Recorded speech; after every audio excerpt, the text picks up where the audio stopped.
Hi, my name is Ben. I am one of the lab assistants for the spring 2024 semester. Right now I'm about to go over for what will be lab number 3 for the semester. It might be different in the semester that you're viewing this video, but this one is the jet impact. The main purpose of this lab, the main procedure is you'll turn this on and you're going to have the students measure the amount of force required to get this little indicator here back to line up with the little notch, so basically make it level. So to start off with, I'm going to run through this to show you how to take everything off and remove it before I start this machinery here, and then we'll run through it once with the machinery on because it does get quite loud and I can't really talk over it when it's running. But for starters, what you're going to do is you're going to come up and you're going to want to remove all 3 of these little screws. Normally they'd be tightened down, but I loosened them beforehand just to make it easier. You're going to want to take this off. We'll have the students take it off, and then normally one of these little nozzles or these little surface angles should already be attached. This one isn't, but I'm just showing you how to screw it on, just like you'd screw in a light bulb. Tighten it all the way down, and you want to make sure it's secure. Then you're going to want to have the students put it back on, making sure this little kind of indicator here goes in this hole. After that, tighten down all of the notches. Have the students measure the distance from the nozzle to the little surface here from the outside of the tank. That will just be easier because you can't really stick a ruler in here, and what students tend to do is drop it and then they get a ruler stuck in there and then we have to fix it, and it's just better for us not to fix it because that might mean it's broken. Once you get all 3 little screws tightened down, what you're going to want to do is you come over here and start the equipment. First switch on. When it's facing up, it's on. Then the little eye is going to be pushed down to start the machine. So when this little node here is perpendicular to the pipe, it is closed. When you run it like this, it is open. And then you're going to come up here and have the students record down the flow rate. After that, you're going to need 5 separate measurements of flow rate.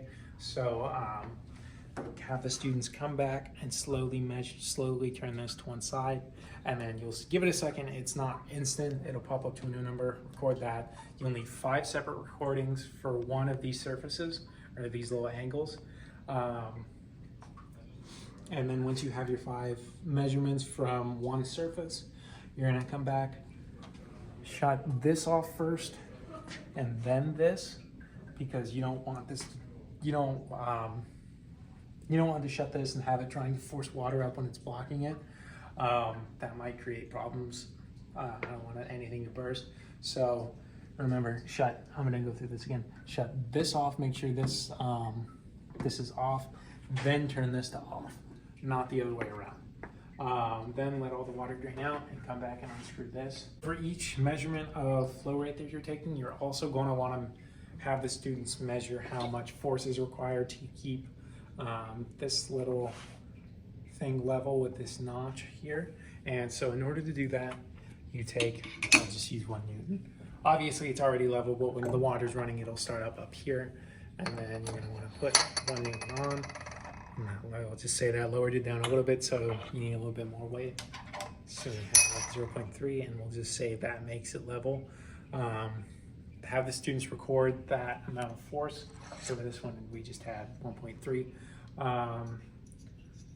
And then have your students increase the flow rate again, record new weight, so on and so forth, until you have 5 measurements. I know this seems kind of disjointed, but it'll make more sense once I do the full run demonstration with everything on. But I just wanted to give a little context before we get the machine running. So switch this to up for on, then turn the pump on. Now once our pump is on and this is off, what you're going to have to do is have the students turn this to make it ever so slightly parallel with this. Right about there is good. So right now we have our flow rate of 1.89. So right now what we have to do is measure how much force is required to get this little needle balanced again with this little notch on the edge here. So we're going to start off with 1 Newton. I didn't really do much, so let's see if we can try 2 newtons. That's maybe a little too much. Sometimes it takes a little bit of trial and error with these things. I'm going to try it on C 0.3 newtons, see if that does much. And how about 0.2? As you can see, 2.5 newtons. It took about 2.5 newtons to get this level again. So after that, you're going to want to take these little weights off. Chances are when you increase the flow rate, you're going to have to put more newtons on to get it level again. So as you can see, we've increased our flow rate to 5.33. These don't have to be the exact, it's 7.6, my bad, sorry about that. Sometimes this takes a little while to update, so you gotta be patient with it. So we're gonna go ahead and try 2 more newtons. And then, well, 4 newtons isn't gonna be enough, so let's try 5. That's almost.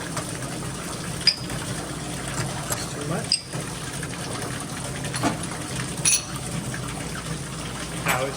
Well, we'll go ahead and say that's level, but in the lab, you would want to take out just a little bit of weight.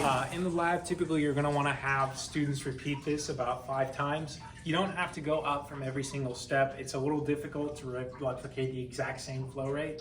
So if you go a little over and you get pretty close to where this little thing is fully open, you can reduce it a little bit. It doesn't have to be up. As long as you get 5 separate measurements, both for flow rate and the corresponding force it takes to get this level again. Once you have that, you get your 5 measurements, you're going to want to replace this little nozzle here, as I showed earlier, with one of these 2 that I'll get into in just a bit. But that's pretty much the lab for this one. Okay, so for, I'm gonna get into a little nozzles here. This is the last bit. But for this lab, we're gonna be focusing on these 3 right here. This is the flat 90 degrees little surface. This is the convex 45-degree angle, and this is the concave 135 degree. You can tell this one's important because this one will have this little point, and it looks like a little kind of pointy part will fit right in there. Not to be confused with this one. This is just semicircle. For most labs, you're only going to want to worry about these 3 right here. If for some reason you decide you want to have students record measurements with all 4, that's fine too. But just for the professors who decide that they only want to work with the nozzles from the 90 degree, 45 degree, and 135 degree, that is these 3 right here. Chances are when you come in the lab, you'll probably have whichever the last one the students used already in. So you don't really have to do them in any particular order. Just make sure you do them all with each group. So we only have 2 working equipment for this lab, which is this one located at the end and the other one located at the end. This other one does not work. Please do not touch it, but these 2 should work. As a reminder, please remember to tell students to measure the distance between the head and the nozzle, please.